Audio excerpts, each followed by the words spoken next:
tell myself to get physically prepared for the academy and financially prepared.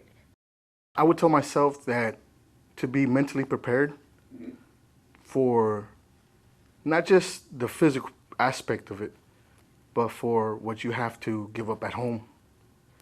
And if you have family, like, that you're not going to be able to spend time with them. Be ready for that. They tell you to be ready, but you're not really ready until it happens. Sit down and have a serious talk with family members or husbands or wives or children and let them know, kind of have a layout that you're not going to have much time like for anything, for whether it's dinner or spending time together, like all that's going to be kind of on halt. This is priority one. Physically conditioned better, like cardio and push-ups, sit-ups, the basic things for the PT test. And then maybe stash a little extra money away just for all the supplies that you need to buy. And you know that you're not going to get overtime. Save some money.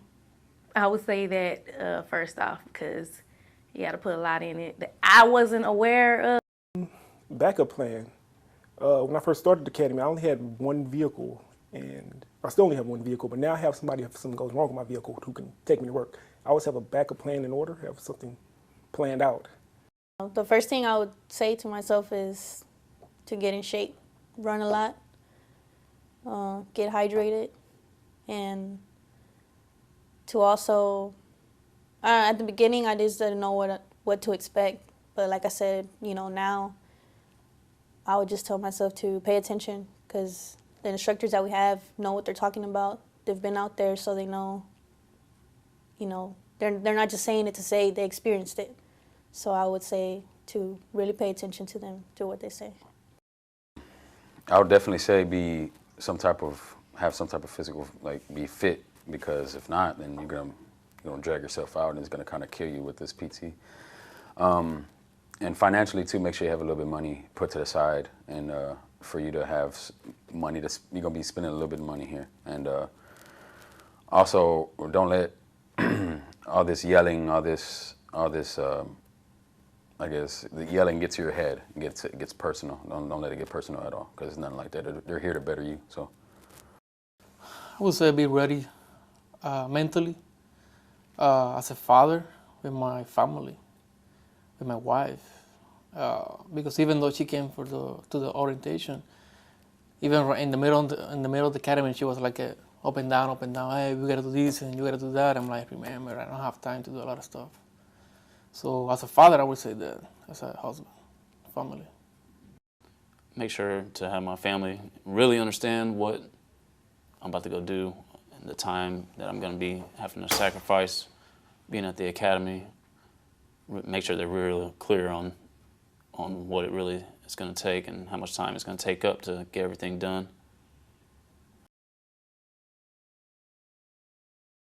The hardest is probably just adapting to whatever's coming. Sometimes you don't know what's coming during the day. You'll walk in, you'll get yelled at, or some days is a little more lax, but you don't know what's coming. And just adjusting your lifestyle, because certain parts of the curriculum is very heavy in studying and homework, so that was pretty difficult for me to just focus and try to do that. And you're going to have to give up weekends and free time. The hardest day one. Day one was hard. We got in here and they were yelling at us, in and out of the building. And like I said, running, it was hard. But all in all, like I said, PT was one of the main things I was worried about. But, you know, I'm doing things now that I would never thought that I would be able to do, but I'm ready. You know, week one was the tone setter, the foundation, so that was tough, you know. From the physical to the mental, you know, the yelling, you know, I really, you know, never been through anything like that, so, you know, all I knew is just, you know, remain disciplined. I wasn't prepared for as much physical, like PT. I wasn't prepared, and if I could tell anyone about that part of it, I would have been, like, get on it way ahead of time. So that was the biggest part for me. It was the physical, you know, part of it. Getting berated, just yelling when you come in, just toughen up, get used to it. Say yes ma'am, yes sir. The hardest thing was time management. That was definitely the hardest thing. Time management. When the book, when the exercise, like before the second notebook checking, I don't think I ever actually really exercised on my own without being in here. So it was pretty hard to plan anything out actually. The first day, even though I knew it was going to be crazy, I was like, wow, running back and forward, and I got all my team in my bags. I'm like, how much they can keep up doing this? And the water, and yeah, I was surprised. Day one. Day one was the hardest day due to trying to mentally prepare me for what I was getting ready to encounter. But at the same time, day one only paid off because now I understand the techniques and some of the tactics that I was taught going on further. That it was dividing my attention, trying to get me focused, trying to get me prepared mentally. And it did. It prepared me mentally. Now I take this to my everyday life with this, to be aware of my surroundings, be aware of everything that's going on around me. I think we're feeling more confident now, and we're getting excited for graduation. So we're ready. Right now, as far as that goes, I think in the last couple of weeks, this is the first time, this is the most confident I've been in the class. I feel like I'm actually going to make it because I'm not worrying about the notebook because that's caught up. I'm not worried about the PT because I'm not in the best shape, but I'm in physical enough shape to know I could pass. And I'm feeling a little more confident than I was at first now. Very eager but nervous because of the TCOL test, because that's kind of like the last stepping stone.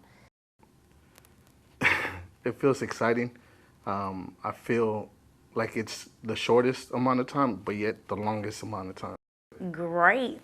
It feels wonderful. I'm glad to have came this far, but it's kind of scary too at the same time because we won't be here at training. We're going to actually be out there by ourselves, like no instructors, nobody else, but you and your FTO. It feels, like I said, you see the light at the end of the tunnel now. It feels good to see where we've come. It kind of went by fast, faster than I thought it would. Also, the TCO, I was also worried about that, but all the study material that Deputy Arizmendi is giving us and to prepare us, I feel confident to go in there and take the test. It's kind of weird feeling, even though on paper and physically I should be ready and I look ready. The thing right now is mentally. It's a new whole world out there. And even though it looks kind of easy in the movies or on the TV and the news, it's hard. That you know that you're so close to be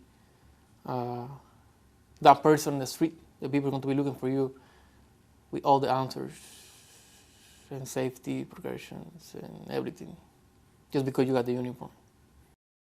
So really, I'm starting to picture myself out there, in little, scenarios, and just kind of seeing how I would work through it, and I'm doing a lot of that now. It's a little nerve, it's getting real. Excited. I can't say it was easy. I earned it.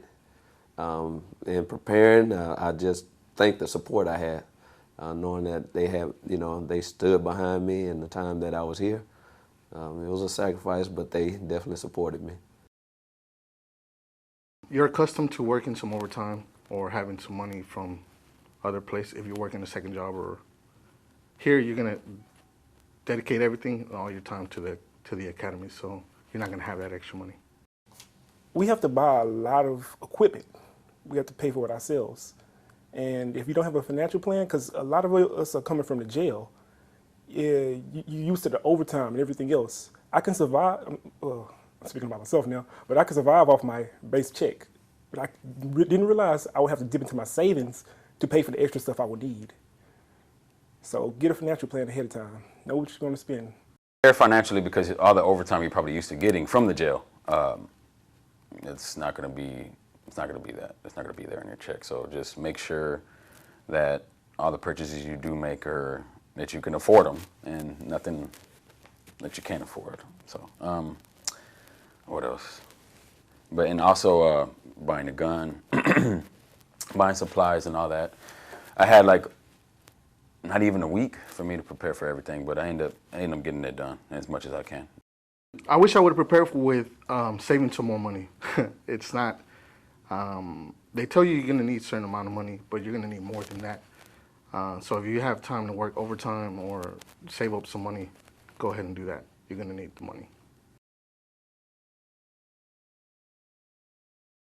You know, and get enough sleep, but at the same time, you're gonna sacrifice some sleep in order to get your books and get your homework done. It's very important, and understand that you may not make it to bed at 9, 10 o'clock. It may be 2, 3, 4 o'clock in the morning. But it's just the beginning. It's not going to always be like this through the whole academy, but that part is a sacrifice. First 2, 3 weeks, first two months at least, you sacrifice some time. Being up, writing, and make sure you eat. Make sure you just prepare your day. Plan your day out ahead of time. Plan your day out, and then plan your day when you get home or what you need to do to get your uniform together, pressed iron, and be prepared to go the next day. Pretty much the only day that I got is Saturday. Sundays are just for me and the academy to get ready, because it's the only way I can keep up for the next week.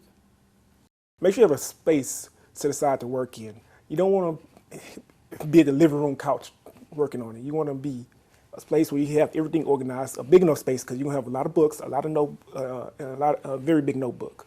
So make sure you have a space set aside to work with, because otherwise you're going to get confused. You're going to mix stuff up. For me, it's I have different circumstances. You know, I had just had a newborn coming into the academy, so, and I have 2 other kids, so, you know, it was real stressful for me because I see my wife taking care of the baby all the time, and I know she's getting stressed out. You know, I see that, you know, and I really, you know, it was one or the other, you know, so I just took on, you know, just getting my work done. I know in the future it's going to pay off.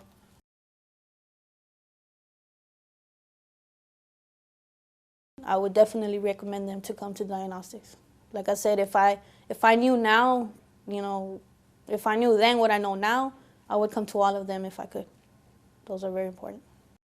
Running, cardio, a lot of cardio, and I'm not saying not to do any like upper body or lower body work. I'm not saying that, but cardio is a big thing.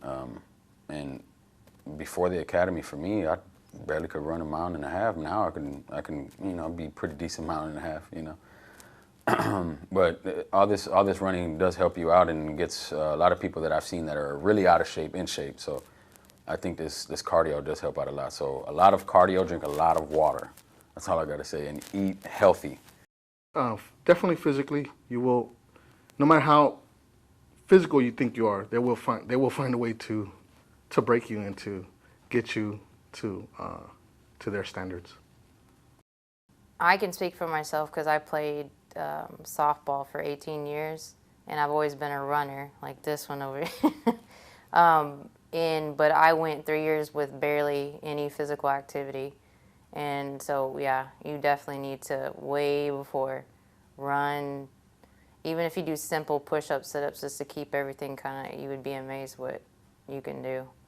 And being in here, it got me back where I used to be when I was physically active. So that feels good. From playing sports my whole life, I'm like, why did I let it go? It makes no sense to not be in shape. Run long distance, work on your endurance, and just basic things like push-ups and sit-ups will help you a long ways, because that's going to help you with all your other exercises. Body weight exercises. So if you're lifting a lot of weights, maybe lay off that. Focus on the basics. If you want to be a police officer or deputy in this case, you got to be in shape. You got to be running. You got to be able to move. I feel good now. In the beginning, honestly, I was worried. I was worried about my PT, my running. I wasn't running at all, so I knew that I was going to have trouble with that. When my counselor asked me what was one of the things that I was worried about, that was one of the things I told him I was worried about. And but thanks to our PT instructor, Deputy Williams, I got to where I can pass, the test. And my time was really bad. Now it's really good, and so I appreciate that they put all the time, to teach us and to get us to where we want to be.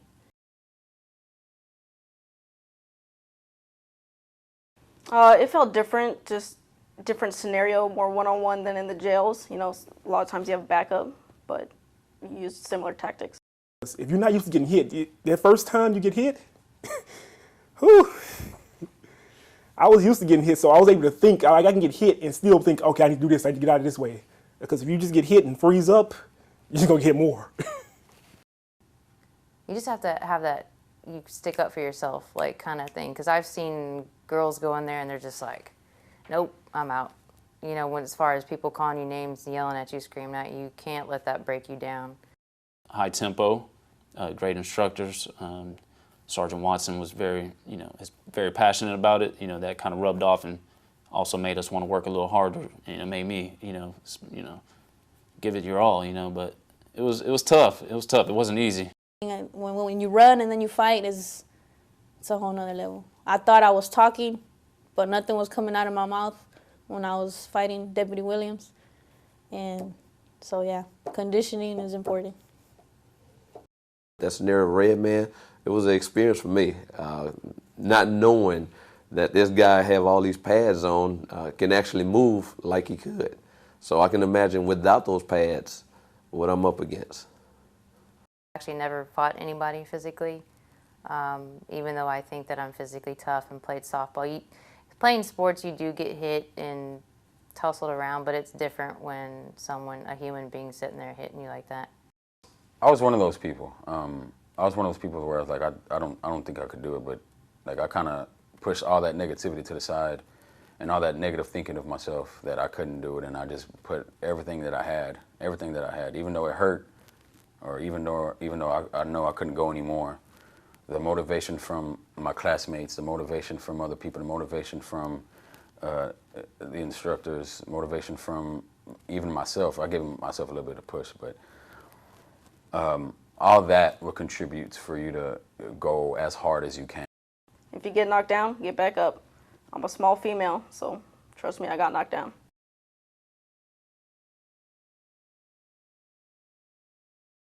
Don't quit. No matter what you feel or how hard it is, don't quit. It's going to always be better tomorrow. You're going to feel like you're going to want to quit, and you're going to think back, why am I doing this? But just remember that it will be worth it. It definitely will be worth it. Going through the Harris County Academy, you are going to earn your badge. Be mentally tough. Be very confident in what you say and do. Don't take anything personal. It gets easier. You gotta do it every day. That's the hard part, doing it every day. So don't give up, don't quit. There's light at the end of the tunnel. Don't just keep pushing. Just keep pushing because, like I said, it's temporary. It's only 6-7 months. And keep focused on the goal at the end. Like, ask yourself deep down inside, is this what I really want? Because this academy will physically, mentally, things that scare you, your fears, you have to face them. And even if you think you would, you will sometimes question yourself, like, is this for me? Do I want to do this? Do I want to wake up this early again tomorrow and get this done to me? But you just have to feel it inside. Physically prepare, because you're probably not ready for it. And mentally prepare spiritually for all that you're going to go through. And you're going to give up a lot of personal time. So be aware of that. Lack of sleep, a lot of homework and all that. Get used to studying. I know some of those guys too. I know those guys been in that jail longer than I have, and they put in a whole lot of work, put in a whole lot of time. And if you really want it, like I said before, you got to go get it before someone else does. So you want someone else to take your place, so be it. But you got to put in the heart and soul or whatever you got going. Like, put all that negativity to the side and let's get the ball rolling so you come out here to the BPOC. Check your heart, make sure you really want to do this, because not only is your life on the line sometimes, it's going to be your coworkers and your partners out there, your teammates. So make sure you really want to do this, because having the doubt is, I think, doubt is not a good mindset to have. Here it's not about who you know. Here it's about what do you know, what you can do. Even though you got 10, 15, 8, 5 years, you gotta work. You gotta show that you want to be here. So No matter who you know, is who you are and who you want to be. If you're preparing yourself to come to this academy, make sure you're mentally and physically preparing yourself. This is not something that you're going to be given no matter who you know. This is something you have to earn.